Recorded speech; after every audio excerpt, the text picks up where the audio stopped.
He's running an IL-legal garage party. Arrest him now! Veronica Hartwell, our tyrannical HOA president, shrieked at 7 cops she'd called, her face purple with rage as squad cars surrounded my garage with lights flashing. All because my band, Second Voltage, was quietly practicing Sweet Caroline for this weekend's charity event benefiting the food bank. We weren't even as loud as her 7 a.m. Sunday leaf blower that wakes the whole neighborhood. For 2 years, she'd terrorized everyone, fining kids for basketball, threatening families over paint colors, measuring grass with rulers, all while ignoring her own violations. There she stood in her pristine white outfit, phone recording, smirking like she'd finally won. Danny's drumsticks froze mid-beat. Sophia's bass fell silent. The garage went dead quiet. She had no idea that in exactly 10 minutes when she met the entire precinct, they wouldn't be there to arrest me. And I had 847 days of her 127,050 violations ready. Violations. What would you do if your HOA Karen weaponized police against charity work? Marcus Delacroix, 45, recently divorced electrician who'd moved back to his childhood home 6 months ago after his marriage fell apart. The 1960s ranch house on Maple Street came with painful memories, but also hope. His grandmother's place had always been his sanctuary. What he didn't know was that he was walking into a neighborhood war zone that had been raging for 2 solid years.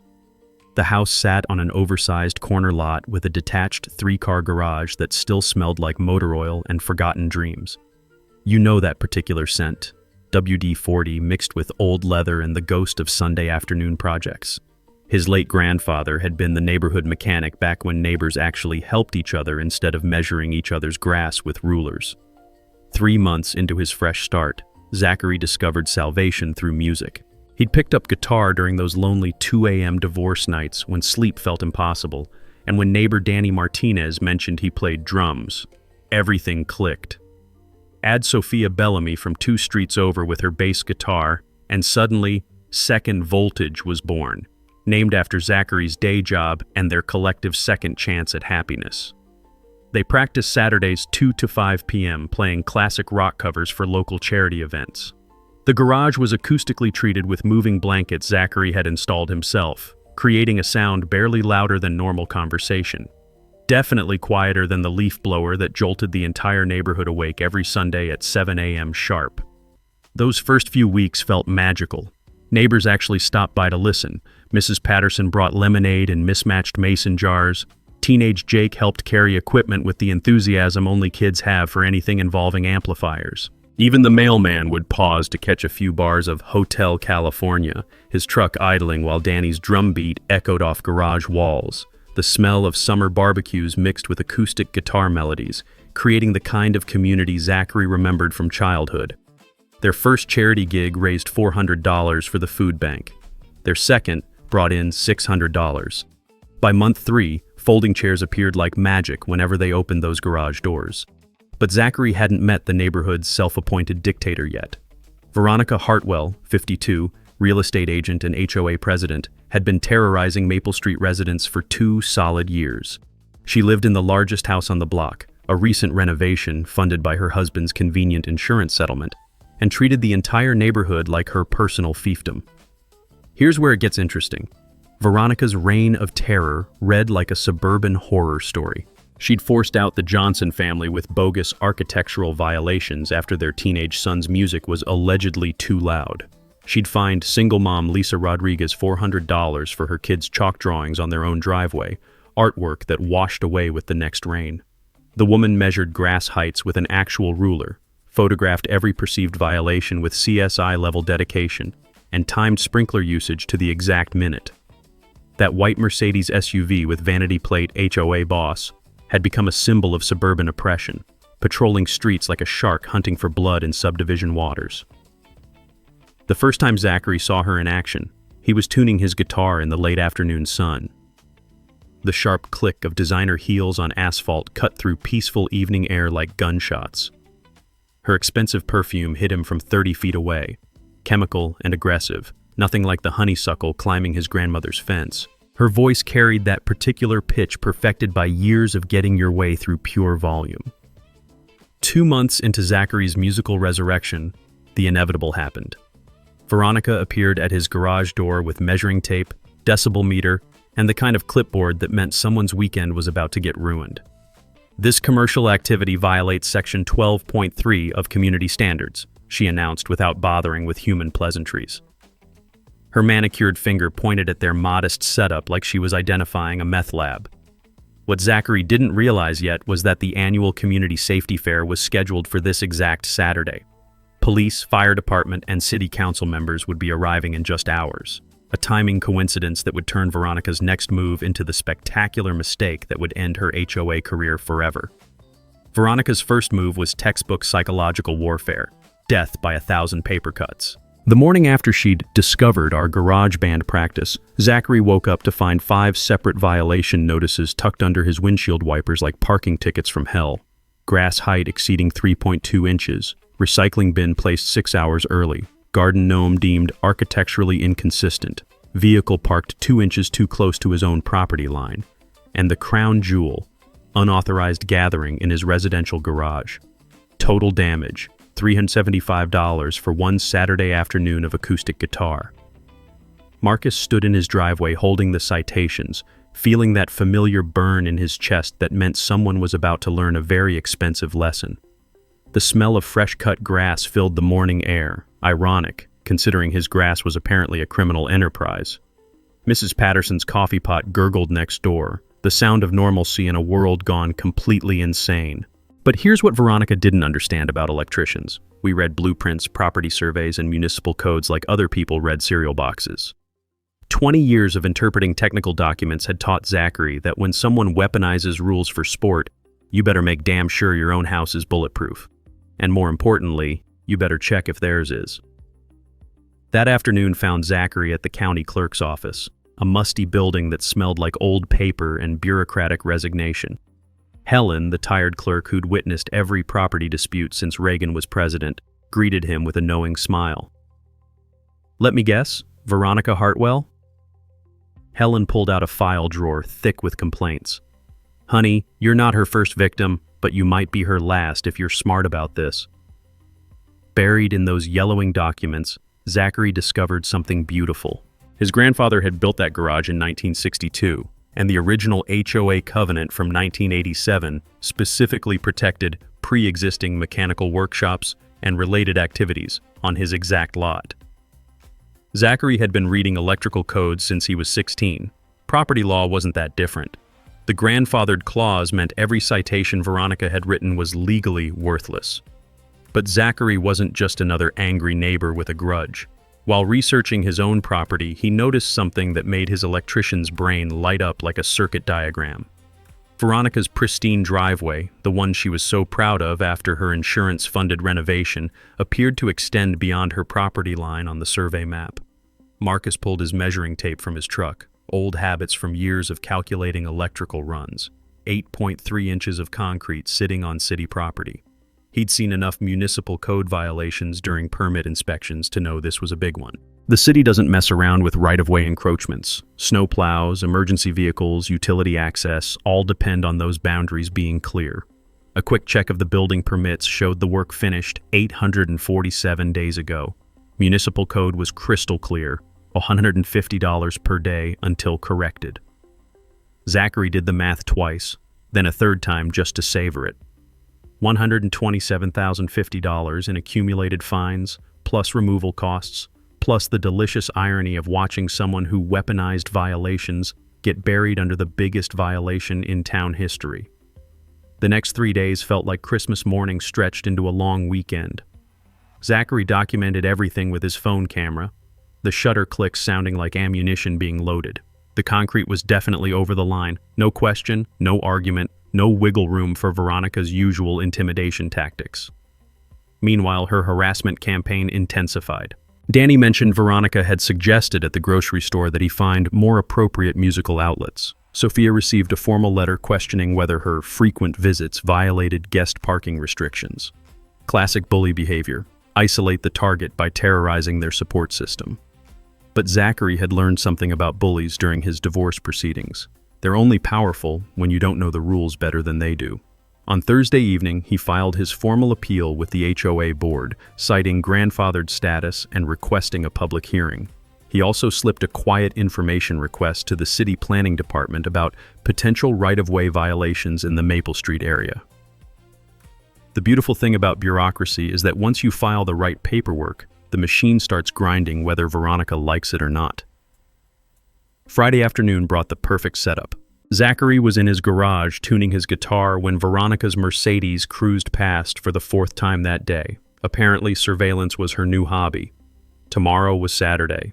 Tomorrow was band practice. Tomorrow was also the community safety fair, which meant every cop, firefighter, and city official in town would be within 3 blocks when karma finally came knocking. The smell of approaching rain mixed with honeysuckle as Zachary checked his amplifier settings one last time.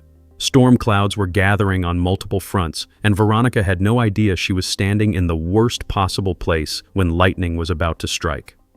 Veronica's second assault came with the precision of someone who'd clearly perfected this routine on previous victims. Monday morning, 7:15 a.m. sharp, just early enough to ruin Zachary's coffee but late enough to avoid her own noise ordinance violations, she struck with her nuclear option, the city building inspector. Marcus opened his garage to find a tired-looking man in a hard hat standing next to Veronica, who was practically bouncing on her designer heels with excitement. She'd managed to summon Carl Brennan, a 30-year veteran inspector whose weathered face suggested he'd rather be investigating actual problems instead of suburban drama. "Got a complaint about unlicensed repair operations," Carl said apologetically, clipboard in hand. The morning air carried the scent of fresh-cut grass mixed with Veronica's aggressive perfume, a combination that somehow smelled like trouble brewing. "Ma'am here says you're running a commercial auto shop without proper permits." Veronica gestured dramatically at Zachary's grandfather's vintage equipment like she was presenting evidence in a murder trial. "Look at that hydraulic lift, that electrical panel. This is clearly commercial-grade machinery being used for profit." Her voice had that particular pitch that suggested she'd practiced this speech in front of her bathroom mirror. Marcus watched Carl examine the garage with the weary professionalism of someone who'd seen every variety of neighbor warfare imaginable. His eyes lingered on the acoustic guitars, the folding chairs, Sophia's hand-painted Second Voltage charity concert banner hanging between tool cabinets.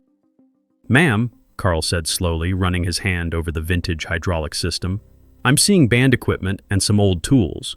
Where exactly is this auto repair business?" Here's where it got beautiful. While Veronica sputtered about obvious violations and industrial equipment, Carl was conducting the kind of thorough inspection that comes from 3 decades of separating real problems from neighborhood vendettas. He spent exactly 12 minutes documenting everything, took 3 photos, and handed Zachary a business card. "You'll get my report in 5 business days," Carl told Zachary quietly as Veronica continued her tirade. "But between us, I've inspected actual unlicensed shops. This ain't one of them. Just a guy with some family tools and a garage band." After they left, Zachary sat surrounded by his grandfather's legacy, feeling something fundamental shift inside him. Veronica wasn't just harassing him, she was weaponizing the memory of family against him, turning his inheritance into fictional evidence of crimes. That crossed the line from annoying neighbor to declared enemy. But here's the mini twist that would change everything. While Carl was conducting his official inspection, his trained eye had noticed something else entirely. During his 30-year career, he'd developed an instinct for spotting actual code violations, and Veronica's property was lighting up his mental warning system like a Christmas tree. The new driveway lacked proper drainage permits. The decorative lighting hadn't been inspected by electrical code enforcement. Those beautiful flower beds sat directly over the city's utility easement, about as legal as building a treehouse on power lines. And that concrete extension Zachary had measured? Carl's experienced eye confirmed it was definitely encroaching on municipal right-of-way. 3 days later, when Carl's report officially cleared Zachary of any commercial activity and confirmed his grandfathered workshop status, it came with an unexpected bonus. Carl had felt professionally obligated to pass along his observations about potential municipal code issues in the immediate area to the appropriate city departments. Sometimes the best revenge is just letting professionals do their jobs. Marcus celebrated by printing 3 copies of the clearance report, one for his files, one for the HOA board, and one for the neighborhood Facebook group that had become an unofficial support forum for Veronica's victims. Mrs. Patterson had started calling it the Underground Railroad for HOA refugees, which made Zachary laugh every time he thought about it. Thursday evening brought Veronica's desperate escalation. Professional sound testing equipment appeared in her driveway like she was preparing to document war crimes. Zachary watched through his garage window as technicians set up expensive microphones while Veronica directed them with the intensity of a film producer shooting her Oscar submission. The irony was delicious. While they prepared to measure the sound levels of acoustic guitars played at conversation volume, Zachary was quietly uploading Carl's observations, along with his own photos, to the city's online complaint portal. Each violation carried automatic fines, mandatory corrections, and the kind of bureaucratic scrutiny that transforms confident homeowners into nervous wrecks checking their mailbox with dread. Saturday was approaching fast, bringing with it the community safety fair that would position every relevant city official within walking distance of both their properties. As Zachary tuned his guitar and listened to actual thunder rumbling in the distance, he couldn't help but smile. Veronica had taught him something valuable about warfare. Sometimes the best strategy is just giving your enemy enough rope to hang herself with. Veronica's third move proved that when legal intimidation fails, some people double down on crazy. Friday morning brought her nuclear option, full-scale social media warfare designed to destroy Zachary's reputation before Saturday's charity concert. Marcus discovered the assault while drinking his morning coffee. Veronica had created a Facebook group called Concerned Willowbrook Residents and was posting dramatic videos of his garage like she was documenting war crimes. Illegal business destroying family neighborhood and daily noise violations threatening our children scrolled across footage that made acoustic guitars look like weapons of mass destruction. The smell of his coffee turned bitter as Zachary watched her amateur documentary work. She'd filmed his garage from multiple angles with breathless narration about industrial noise and constant disruption, complete with ominous background music that made Sweet Caroline sound like the soundtrack to suburban apocalypse. But here's where Veronica's plan backfired spectacularly. Within 2 hours, her own Facebook group had been completely hijacked by the very neighbors she was trying to rally. Mrs. Patterson led the counterattack with a video testimonial that went viral faster than cat memes. "That young man fixed my electrical panel for free during last month's storm and wouldn't take a penny," she declared, waving dismissively at the camera. "Meanwhile, this woman fined my grandson $50 for riding his bicycle on our own sidewalk." Sophia posted time-lapse videos of their charity concerts showing families bringing folding chairs while kids danced to gentle acoustic music. Danny shared audio recordings of their practice sessions. Guitars so quiet you could hear birds chirping and Mrs. Bellamy's wind chimes in the background. The Facebook group designed to destroy Zachary had become a community rally featuring testimonials that read like character references for neighborhood sainthood. Meanwhile, Zachary had been conducting his own investigation, and what he'd discovered was about to make Veronica's social media drama look like child's play. While she filmed conspiracy documentaries, Zachary had been digging through insurance claims and contractor receipts, guided by 20 years of experience spotting electrical code violations and fraudulent work orders. Veronica's insurance-funded renovation was a masterpiece of creative accounting.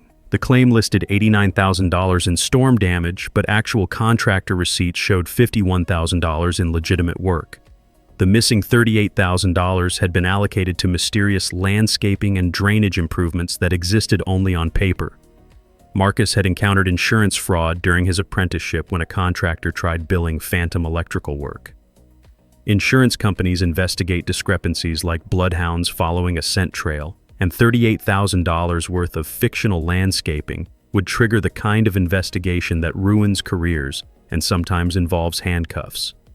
But the mini twist that sealed Veronica's fate came from the most unexpected source, her own property maintenance records.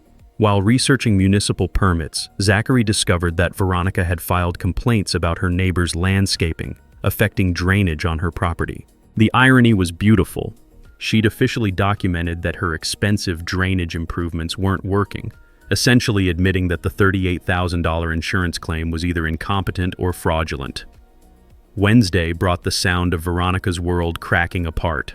Zachary heard her screaming phone conversation through his open garage door, something about lawyers and frivolous city harassment and illegal investigations. The city had responded to multiple citizen complaints with the kind of thorough investigation that transforms confident homeowners into people who jump every time the doorbell rings. Thursday evening delivered the perfect preview of Saturday's chaos. Veronica had escalated to hiring private security to monitor Zachary's illegal activities, because apparently acoustic guitars now required armed surveillance. The guard, a tired-looking guy in an ill-fitting uniform, sat in his car outside Zachary's house with all the enthusiasm of someone being paid minimum wage to watch paint dry. Marcus waved cheerfully while carrying his guitar case, earning a confused wave back. The poor guy had no idea he was documenting charity work for hungry families. The irony was so thick it was practically edible. Veronica was spending more money on surveillance than Second Voltage had raised for the food bank. But Zachary's masterstroke was already in motion. While Veronica hired private investigators to watch him practice amazing grace, Zachary had filed his comprehensive complaint with city code enforcement. The complaint included photos, measurements, permit discrepancies, and insurance documentation that would be processed first thing Saturday morning. Perfect timing for the community safety fair. As Zachary checked his guitar tuning one final time, he could smell rain approaching on the evening breeze. The air felt electric with more than just approaching storms. Tomorrow would bring the convergence of every city official within 3 blocks of both their properties, and Veronica had systematically destroyed any credibility she might have had with her social media meltdown. The war had escalated beyond anything she could control, and Zachary held all the cards she didn't even know were in play. Saturday morning arrived with the kind of crisp autumn air that promised either triumph or disaster, and Zachary wasn't sure which side of that equation he'd land on. He was loading his guitar case when Mrs. Patterson appeared at his garage door, clutching her coffee mug and wearing the expression of someone bursting with secrets. "Marcus, honey, you need to know what's happening," she said, glancing around like they were discussing state secrets. "My friend Helen from the county clerk's office called me last night. The city opened 3 separate investigations yesterday, all involving our dear Veronica." The smell of Mrs. Patterson's vanilla coffee mixed with the morning scent of dew on concrete as Zachary set down his guitar case. "What kind of investigations?" "Insurance fraud, for starters." Mrs. Patterson's eyes sparkled with the satisfaction of someone who'd watched karma finally show up to work. Apparently someone, and Helen wouldn't say who, filed a complaint with documentation showing Veronica claimed $89,000 from insurance, but only did $51,000 worth of actual work. Marcus felt his electrician's brain calculating the implications. That missing $38,000 wasn't just creative accounting. It was felony fraud territory. "But wait, there's more," Mrs. Patterson continued, clearly enjoying her role as neighborhood intelligence officer. "The state real estate board got wind that she's been using HOA violations as marketing tools. Every citation she writes creates a 15% property value premium she can advertise to buyers." The pieces clicked together in Zachary's mind like a circuit diagram finally making sense. Veronica hadn't been enforcing rules. She'd been manufacturing violations to boost her real estate commissions. Every family she'd terrorized was essentially a marketing expense for her business. "Helen said that's a massive conflict of interest violation," Mrs. Patterson explained. "Board members can't profit from their enforcement actions. Every fine she's issued in 2 years could be thrown out." Marcus leaned against his workbench, surrounded by his grandfather's tools and the weight of revelation. Mrs. Patterson's information meant every neighbor Veronica had bullied, Lisa Rodriguez, the Johnson family, probably dozens of others, had been victimized by someone who was literally profiting from their misery. "When does this become public?" Zachary asked. Mrs. Patterson checked her watch with theatrical precision. "City Council's holding an emergency meeting this afternoon at 2 p.m. And get this, they're meeting at the Community Safety Fair Pavilion since all the officials will already be here." Through his garage door, Zachary could see early setup beginning 3 blocks away. Police cars, fire trucks, city vehicles positioning for the afternoon event that would bring every relevant authority figure within walking distance of both their properties. The timing was absolutely perfect. While Veronica had been playing social media warrior and hiring private security, the entire municipal system had been quietly building a case that would not only end her HOA dictatorship, but potentially send her to prison. Insurance fraud carried serious jail time. Real estate license violations meant career destruction. And all those illegal citations, every family she'd targeted would have grounds to sue her personally. Marcus thought about chalk drawings being fined $400, about bird feeders becoming violations, about his own garage being treated like a criminal enterprise. The scope of Veronica's systematic abuse was finally coming to light, but Zachary had one more card to play. While the city investigated insurance fraud and the state reviewed real estate violations, he still held documentation of her $127,050 municipal code violation. Perfect timing to add property line encroachment to her growing list of legal problems. As he picked up his guitar case and inhaled the approaching storm clouds, Zachary realized something beautiful. He hadn't just been defending his garage band, he'd accidentally exposed years of neighborhood corruption that was about to collapse in the most public way possible. In 4 hours, justice would be served with an audience of the entire community. Marcus spent the next 2 hours transforming his garage into the nerve center for the most satisfying neighborhood justice operation in Willowbrook Estates history. The smell of fresh coffee mixed with old motor oil as he spread documents across his grandfather's workbench. But this time, he wasn't just organizing evidence, he was setting a trap. The physical setup was crucial. Zachary positioned his sound equipment to face directly toward Veronica's property, ensuring that when the authorities arrived for their investigation, they'd have a perfect view of both his legal garage band setup and her illegal driveway extension. Sometimes the best evidence is what people can see with their own eyes. The beauty of property line violations lies in their brutal simplicity. Either your concrete ends where your property does, or it doesn't. Zachary had learned during electrical inspections that municipal boundaries exist for critical reasons. Snowplows need clearance, emergency vehicles require access, and utility crews must reach underground lines. When homeowners encroach on public right-of-way, they're not just breaking rules, they're creating genuine safety hazards that cities take very seriously. Danny arrived around 10 a.m. carrying his drumsticks and wearing the nervous grin of someone about to watch justice served hot. Mrs. Patterson told my wife about the investigations. Please tell me we're really doing this. Marcus handed him a manila folder thick with documentation. We're doing this, but first, help me set up the visual demonstration. They positioned Zachary's surveying equipment, borrowed from his electrical contractor friend, to mark the exact property boundaries. When city officials arrived, they'd be able to measure Veronica's encroachment in real time. Sophia appeared 20 minutes later, her bass guitar slung over her shoulder and Mrs. Patterson trailing behind like a general assembling her troops.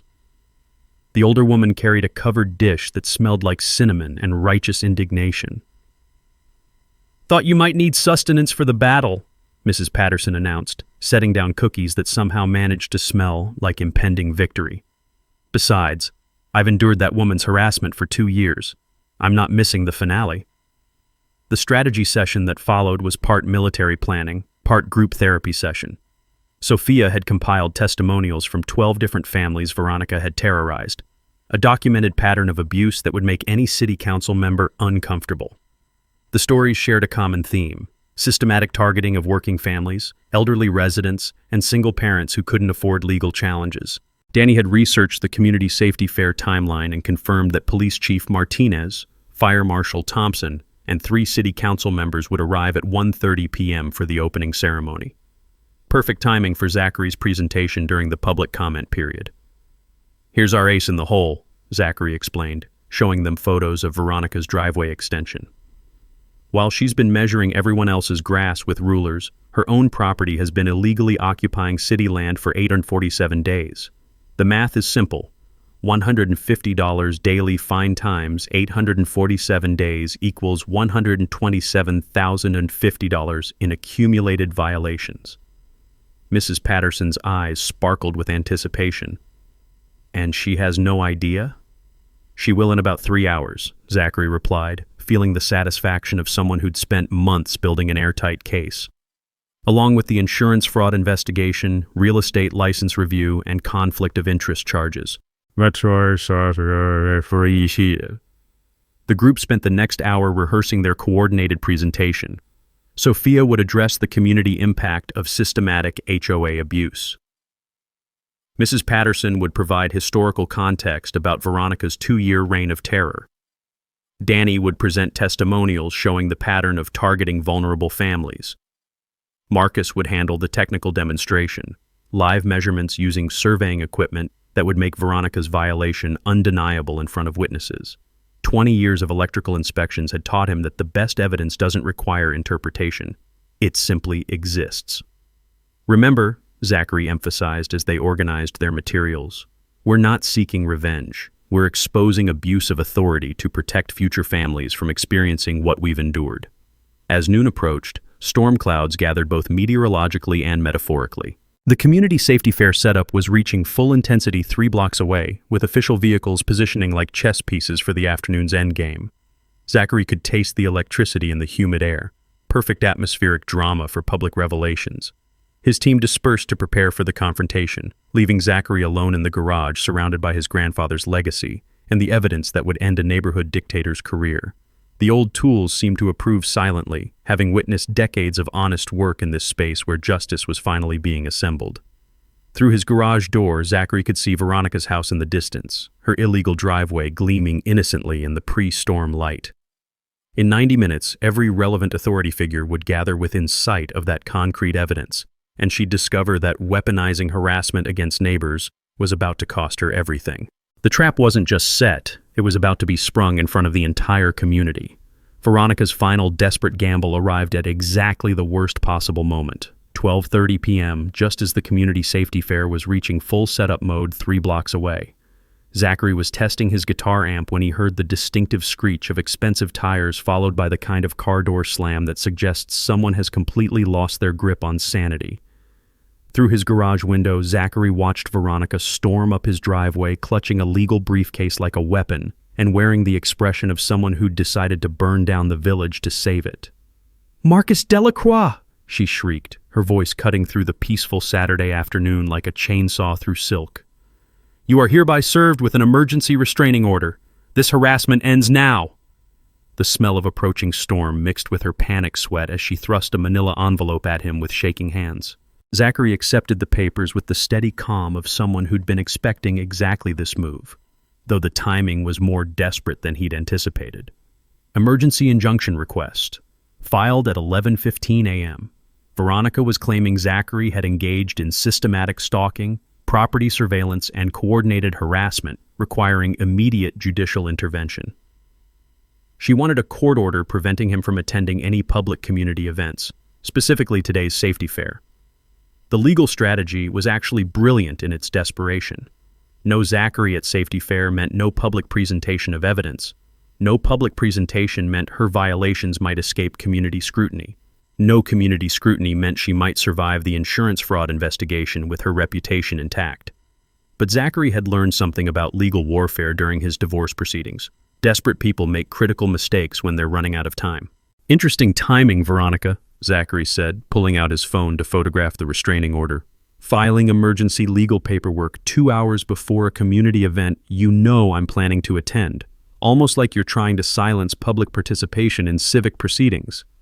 Veronica's triumphant smirk wavered slightly. "You've been stalking me, taking photographs of my property. That's criminal harassment." "Photographing municipal code violations from public sidewalks," Zachary corrected with electrical contractor precision. "Researching public records available to any citizen. Documenting systematic HOA abuse affecting multiple families. In legal terms, that's called civic engagement." Here's where Veronica's panic created the mini-twist that would destroy her case completely. In her desperate rush to file the restraining order, she'd included evidence of Zachary's alleged stalking, dozens of photographs she'd taken of his garage, his visitors, his daily activities, and his license plate numbers. Essentially, she'd just confessed in writing to conducting the exact surveillance behavior she was accusing Zachary of performing. Marcus couldn't suppress a small smile as he read through her filing. "Veronica, you've documented 47 photographs you took of my property as evidence that I'm stalking you. You hired private security to monitor my legal activities. You've called city departments weekly with complaints about my behavior. Who exactly is harassing whom here?"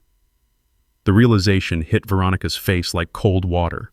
Her restraining order wasn't evidence of Zachary's harassment. It was a confession of her own stalking behavior, complete with photographic documentation and dates. "You can't do this to me," she screamed, her voice reaching frequencies that probably violated every noise ordinance she'd ever enforced. "I run this neighborhood. I decide what's acceptable." And there it was, the public confession that would play beautifully during this afternoon's proceedings. Zachary's phone had been recording since the moment she started shouting, capturing both her admission of authority abuse and her complete emotional meltdown. "Actually, Veronica, you don't run anything," Zachary replied with the patient tone of someone explaining basic electricity to a confused customer. "You're an elected volunteer on a homeowner's board. You serve the community, not the other way around." As Veronica retreated to her Mercedes, Zachary noticed the beautiful irony unfolding 3 blocks away. Police cars, fire trucks, and city official vehicles were positioning for the safety fair opening ceremony, creating the perfect audience for this afternoon's public accountability session. The emergency restraining order had backfired so completely that it actually strengthened Zachary's position. Instead of appearing like an angry neighbor seeking revenge, he now looked like a reasonable citizen defending himself against escalating harassment from someone with documented authority issues. Veronica's nuclear legal option had just become the evidence that would finish her HOA career. Storm clouds gathered overhead, matching the approaching tempest in Veronica's professional life. Zachary could smell rain mixing with the scent of fresh-cut grass from the safety fair setup, where every relevant authority figure in town was preparing for an afternoon that would become local legend. In exactly 60 minutes, the entire community would witness the spectacular conclusion to a neighborhood war that had escalated far beyond anything Veronica could control. The restraining order in Zachary's hand wasn't a threat, it was a confession that would make this afternoon's presentation absolutely devastating. Veronica's final act of desperation unfolded like a masterclass in self-destruction. At 1 p.m., exactly 30 minutes before the community safety fair opening ceremony, she deployed her nuclear option, a move so spectacularly stupid that Zachary almost felt sorry for her. Almost. The sound of sirens approaching from the wrong direction made Zachary look up from his guitar tuning. Not the expected fire trucks and police cars heading to the safety fair, but an ambulance racing toward Maple Street with emergency lights blazing. Through his garage door, Zachary watched paramedics pull into Veronica's driveway while she stood in her front yard wearing a neck brace and clutching her lower back like she'd been hit by a freight train. The performance was Academy Award worthy. Veronica limped dramatically toward the ambulance, her voice carrying across the neighborhood as she explained to the paramedics how Zachary's loud music and construction noise had caused her to fall down her front steps, resulting in serious spinal injuries that required immediate medical attention. But here's where Veronica's desperation created the most beautiful poetic justice Zachary had ever witnessed. While she was explaining her fictional injuries to increasingly skeptical paramedics, Danny's brother-in-law, Detective Ray Morrison, was pulling into Zachary's driveway, arriving for the pre-arranged meeting to discuss this afternoon's evidence presentation. Ray stepped out of his unmarked car, just in time to hear Veronica describing how Zachary's industrial noise levels had caused her debilitating fall at exactly 12:45 p.m., 15 minutes after Zachary had been standing in his own driveway, accepting her restraining order papers in complete silence. "Interesting timing," Ray observed quietly, watching the ambulance scene unfold. "She's claiming noise-induced injury during the exact time period when I was driving past your house. Funny thing, it was dead quiet. No music, no construction, no noise at all." Marcus felt puzzle pieces clicking into place as Ray continued. "Also interesting that she's claiming spinal injury severe enough for emergency medical response, but she was walking normally when she served you those papers 30 minutes ago. I saw the whole thing from my car." The mini twist that sealed Veronica's fate was happening in real time. While she performed her medical emergency charade, Ray was documenting everything with his phone. Timestamps, witness observations, and the glaring inconsistencies between her claimed injuries and her actual physical capabilities. "Detective Morrison," Zachary said carefully, "would insurance fraud investigators be interested in someone who files false injury claims after their property insurance fraud gets exposed?" Ray's cop smile was absolutely predatory. "Hypothetically, someone with an open insurance fraud investigation who suddenly develops mysterious injuries requiring medical claims? That would suggest a pattern of fraudulent behavior that federal investigators find very compelling." But Veronica's medical theater was just the opening act. While paramedics reluctantly agreed to transport her for evaluation, clearly not buying her performance but legally required to respond, she was simultaneously posting live updates to her concerned Willowbrook residents Facebook group. "Assault by neighbor, currently in ambulance after attack by garage band noise. Filing police charges immediately. Community safety fair must be canceled due to dangerous noise levels." The Facebook posts were time-stamped, geotagged, and completely contradicted by the peaceful Saturday afternoon silence that surrounded them. Zachary could hear birds chirping, Mrs. Bellamy's wind chimes, and the distant sound of safety fair setup, but no music, no construction, no noise of any kind. "She's creating evidence of her own perjury in real time," Ray observed with professional fascination. "These social media posts, combined with the false medical claims, combined with the fraudulent restraining order, she's building a federal case against herself." As the ambulance departed with Veronica still performing her injury pantomime, Zachary noticed something magical happening at the safety fair setup. Word of Veronica's medical emergency and assault accusations had reached the officials preparing for the ceremony, and they were responding with the kind of thorough investigation that suggested someone's credibility was about to be professionally evaluated. Police Chief Martinez arrived 15 minutes early to personally interview witnesses about the alleged assault. Fire Marshal Thompson wanted to discuss the dangerous noise levels that had supposedly caused injury. City council members were asking pointed questions about false emergency reports and their impact on city resources. Veronica's fake medical emergency had accidentally triggered the exact official scrutiny she'd been trying to avoid, bringing every authority figure directly to the scene of her violations 30 minutes ahead of schedule. "Marcus," Ray said, checking his watch, "in 20 minutes, every relevant law enforcement and city official will be gathered within sight of that illegal driveway. And now they're all personally invested in determining whether Veronica is a credible witness or a serial fabulist who wastes public resources." As storm clouds gathered overhead, Zachary plugged in his guitar for one final sound check. The approaching rain seemed appropriate for what was about to become either the most satisfying afternoon in Willowbrook Estates history or the most spectacular public humiliation ever witnessed at a community event. Based on the ambulance disappearing in the distance carrying Veronica's fictional injuries, Zachary was betting on the former. At 1:30 p.m. sharp, the community safety fair opened with the kind of perfect timing that suggested the universe had a sense of dramatic irony. Police Chief Martinez, Fire Marshal Thompson, 3 city council members, and half the neighborhood had gathered in the park pavilion just as the first raindrops began falling, creating the perfect indoor venue for the most explosive public accountability session in suburban history. Marcus walked into the pavilion carrying his guitar case and a folder thick with documentation, surrounded by Danny, Sophia, and Mrs. Patterson, who looked like a grandmother leading a revolution. The smell of fresh rain mixed with barbecue smoke from food vendors as nearly 100 neighbors took seats facing the small stage where officials were setting up microphones. Police Chief Martinez called for order, his voice carrying the authority of someone accustomed to managing difficult situations. "Before we begin our planned safety presentations, we need to address some urgent community concerns that have come to our attention this afternoon." Marcus felt his electrician's steady hands as he approached the microphone, aware that every word would either vindicate 2 years of neighborhood suffering or destroy his own credibility forever. The sound system crackled to life as he began the presentation that would become local legend. "My name is Zachary Delacroix, and I want to talk about what happens when someone weaponizes authority against their neighbors." The pavilion fell silent, except for rain pattering on the roof as Zachary pulled out his measuring tape and photos. 2 hours ago, Veronica Hartwell filed an emergency restraining order claiming I was stalking her.